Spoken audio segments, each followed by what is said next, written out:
ना पूरी ना कचौरी ना ही पकौड़ी, लेकिन टेस्ट में है बहुत ही लाजवाब और टेस्टी। तो चलिए हम इस टेस्टी से रेसिपी को बनाना शुरू करते हैं। अगर यहाँ पर रेसिपी आपको अच्छी लगी तो वीडियो को लाइक करें और साथ ही में चैनल को सब्सक्राइब कर लें। तो यहाँ पर एक मिक्सिंग बाउल में हमने आधा कप गेहूं का आटा लिया है और गेहूं के आटे के साथ जितना गेहूं का आटा यूज़ किया है उतना ही यहाँ पर हमने सूजी ले ली है। तो सूजी को यहाँ पर बारीक वाली हमने यूज़ की है और सूजी को इस तरीके से डाल लिया है। डाल करके अब दोनों चीज़ों को डालने के बाद ही इसमें हम स्वाद के अनुसार इसमें नमक डाल लेंगे और स्वाद अनुसार नमक को अच्छी तरीके से हम इसमें मिला लेंगे। तो चम्मच की सहायता से इस तरीके से तीनों चीज़ों को आपस में मिला लेंगे जिससे कि नाश्ता अच्छे तरीके से टेस्टी बने हमारा। तो इस तरीके से हमने नमक को मिला लिया है और अब इसमें हम यहाँ पर 1 चम्मच भर कर कुकिंग ऑयल डालेंगे। तो कुकिंग ऑयल को यहाँ पर इस तरीके से डाल करके हाथों से अच्छी तरीके से मिक्स करके लेना है और मिक्स करके इसका इस तरीके से जब आटा थोड़ा सा बंद रहा हो यानी कि इसमें थोड़ी सी बाइंडिंग आ रही हो तब यहाँ पर थोड़ा थोड़ा पानी लेकर इसका आटा गूँथ के तैयार करेंगे। तो यहाँ पानी हमें थोड़ा थोड़ा ही डालना है और इस तरीके से आटा गूँथ करके तैयार करना है। तो नॉर्मल आटा गूँथना है हमें, ना ज़्यादा सख्त गूँथना है और ना ही ज़्यादा मुलायम रखना है। तो आटे को इस तरीके से गूँथ करके तैयार करेंगे हम। और इसमें यहाँ पर देखिए इस तरीके से आटा गूँथने के बाद मुझे थोड़ा सा हमें यहाँ पे सूखा आटा लगा था, तो आपको अगर ज़रूरत लगे तो लगा लें या फिर ना लगाएं। तो इस तरीके से हमने थोड़ा सूखा आटा भी लगा लिया है और इसको इस तरीके से सेट कर लिया है। तो आटा हमारा इस तरीके से बन करके तैयार हो गया है और अब इस आटे को हम साइड में रखेंगे और यहाँ पर अब अगली तैयारी के लिए हम यहाँ पर गैस की ओर चलेंगे। तो गैस पर हम यहाँ पर एक पैन रख लेंगे। तो फ्रेंड्स यहाँ पे गैस पे हमने एक पैन रख लिया है और पैन को यहाँ पे थोड़ा सा गर्म करेंगे। साथ ही में अब यहाँ पर 1 से 1.5 चम्मच यहाँ पर कुकिंग ऑयल डालेंगे। तो कुकिंग ऑयल को डाल करके इसे अच्छी तरीके से गर्म होने देंगे।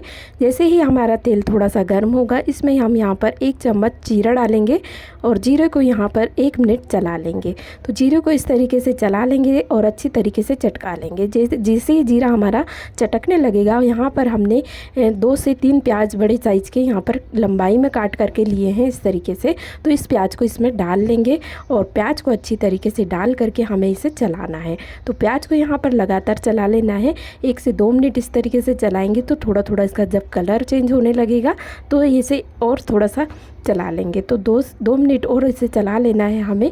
और इस तरीके से चलाने के बाद जब इसका कलर एकदम चेंज होने लगेगा, देखिए इस तरीके का ब्राउन होने लगा है हमारा प्याज, तब यहाँ पर हमें थोड़ा सा इसमें मसाले ऐड करने हैं। तो यहाँ पर मैंने ऑयल के डालने के टाइम पे यहाँ पे जो खड़ा धनिया है वो अगर आप डालना चाहें तो डाल सकते हैं। तो मैं अभी यहाँ पर ये यूज़ कर रही हूँ।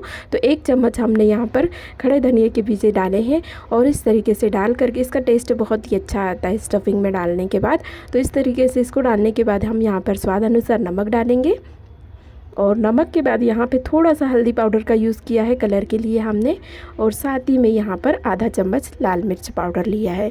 तो मसाले कम कम यूज़ कर रहे हैं, हम बच्चों के हिसाब से नाश्ता बना रहे हैं इसलिए। तो यहाँ पर इस तरीके से इन सभी मसालों को डाल करके अब इनको अच्छी तरीके से मसालों को भी भूनेंगे और यहाँ पर प्याज को भी थोड़ी सी भुनाई कर लेंगे। तो इस तरीके से चला लेंगे तो मसाले जो है वो प्याज में अच्छी तरीके से मिक्स हो जाएंगे और प्याज का जो कच्चापन है वो अच्छी तरीके से निकल जाएगा और हमारा जो स्टफिंग है वो मज़ेदार सी बन के तैयार होगी। तो इस तरीके से हमने इसे चला लिया है। अब यहाँ पर हमारा जो प्याज अच्छी तरीके से भुन भी चुका है और मसाले भी अच्छी तरीके से मिक्स हो गए हैं। तो यहाँ पर हमने एक कच्चा आलू लिया है। तो इस कच्चे आलू को हमने काट करके कद्दूकस करके लिया है, अच्छी तरीके से धो लिया है कद्दूकस करके। तो यहाँ पे इस आलू को हम डाल लेंगे और आलू को भी अच्छी तरीके से मसालों और प्याज में अच्छी तरीके से मिक्स कर लेंगे। तो इस तरीके से जब चलाते हुए हम आलू को मिक्स करेंगे तो आलू हमारा अच्छी तरीके से मिक्स भी हो जाएगा और थोड़ा थोड़ा पकना भी शुरू हो जाएगा। तो यहाँ पर गैस की फ्लेम को लो टू मीडियम रखेंगे और इसे अच्छी तरीके से चलाते हुए मिला लेंगे। अब इसके बाद ही यहाँ पे हमने एक छोटा गाजर को इस तरीके से काट करके लिया है छोटे पीसों इसमें। तो इसको भी यहाँ पर हम डाल लेंगे और डाल करके अच्छी तरीके से स्टफिंग के साथ मिला लेंगे। तो इस तरीके से हम जब गाजर को मिलाएंगे तो ये भी अच्छी तरीके से मिक्स हो गया है और इसको थोड़ा देर पकने के लिए ऐसे ही छोड़ देंगे। तो दोनों चीज़ें थोड़ी थोड़ी पक जाए इसके लिए इसे लो टू मीडियम फ्लेम पर गैस को रखेंगे और यहाँ पर इसे थोड़ी देर पकने देंगे। तो 2 से 3 मिनट इसको हम ऐसे ही पकने दिया है। और इस तरीके से जब आलू और गाजर हमारा अच्छी तरीके से पक गया है तो इसमें हम आधा चम्मच ऊपर से गरम मसाला डाल लेंगे। टेस्टी नाश्ता बनाने के लिए। और इसके साथ ही आधा चम्मच हम चाट मसाला डालेंगे। तो दोनों चीज़ों को डाल करके अच्छी तरीके से हम मसालों को मिक्स कर लेंगे इसमें। और ये मिक्स अच्छी तरीके से जब हो जाएगा तब यहाँ पर हम हरी धनिया पत्ती को बारीक कट करके लेंगे और उसको भी इस तरीके से डाल लेंगे। तो डाल करके इस तरीके से हमने हरी धनिया पत्ती को भी मिला लिया है। सभी चीज़ें पक भी चुकी हैं और अच्छी तरीके से स्टफिंग बन करके हमारी तैयार हो गई है। तो यहाँ पर अब इस स्टफिंग को हम इस तरीके के किसी बर्तन या प्लेट में निकाल लेंगे और निकाल करके इसको यहाँ पर ठंडा होने के लिए थोड़ा सा रख देंगे। तो इसको थोड़ा सा ठंडा होने का वेट करेंगे हम। तो यहाँ स्टफिंग को हमने प्लेट में इस तरीके से निकाल लिया है और इसको अब थोड़ा सा ठंडा होने का वेट करेंगे। तो 5 से 10 मिनट के बाद हम देखेंगे इसे। और यहाँ हमने जो आटा गूँथ के रखा है उसको थोड़ा सा यहाँ ले लेंगे और अच्छी तरीके से हाथों से मसल करके ले लेंगे। एक बार मसल करके लेने के बाद यहाँ पर हम थोड़ा थोड़ा सा इसमें से आटा लेंगे और बराबर बराबर पोर्शन में तोड़ लेंगे इस तरीके से। तो यहाँ पर बराबर बराबर हमने आटे को तोड़ लिया है बराबर भागों में। और बराबर भागों में तोड़ने के बाद हमने इसी आटे में से लोइयाँ गोल गोल बना करके तैयार कर लेनी है। तो इस तरीके से गोल गोल हम लोइयाँ सारी बना करके तैयार कर लेंगे। तो सारी लोइयाँ हमने इस तरीके से कुछ बना ली हैं एक ही साइज़ की। और ये इन लोइयों के साथ ही अभी यहाँ पर हम जो हमने स्टफिंग को ठंडा होने के लिए रखा था उस स्टफिंग को देख लेंगे। तो यहाँ पर स्टफिंग भी हमारी अच्छी तरीके से ठंडी हो चुकी है। और अब यहाँ पर हम दोनों चीज़ों को साथ में रख लेंगे और आटे की अब एक एक लोई को लेंगे हाथों में और हाथों से ही इसको थोड़ा थोड़ा इस तरीके से दबाते हुए प्रेस करते हुए बड़ा कर लेंगे। यहाँ पे बेलन चकोटी का यूज़ नहीं करेंगे, हाथों से ही इसको इस तरीके से फैला लेंगे। और थोड़ा थोड़ा जब ये इस तरीके से बड़ा हो जाएगा तब यहाँ पर हम इसमें स्टफिंग को भरेंगे। तो इस तरीके से हाथों पे रख लेंगे हम और रख करके यहाँ पर चम्मच से स्टफिंग को 1 से 2 चम्मच स्टफिंग इसमें भरेंगे।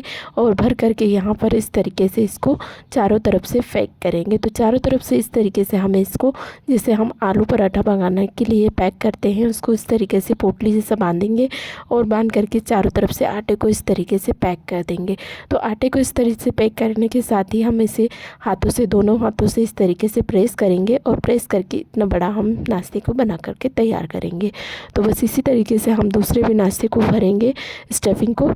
तो यहाँ पर एक लोई को इस तरीके से फिर से बड़ा कर लेंगे और यहाँ पर इस तरीके से स्टफिंग को फिर से 2 से 3 चम्मच भरेंगे और भर करके इसको दोनों हाथों से फैलाते हुए इस तरीके से बड़ा कर लेंगे।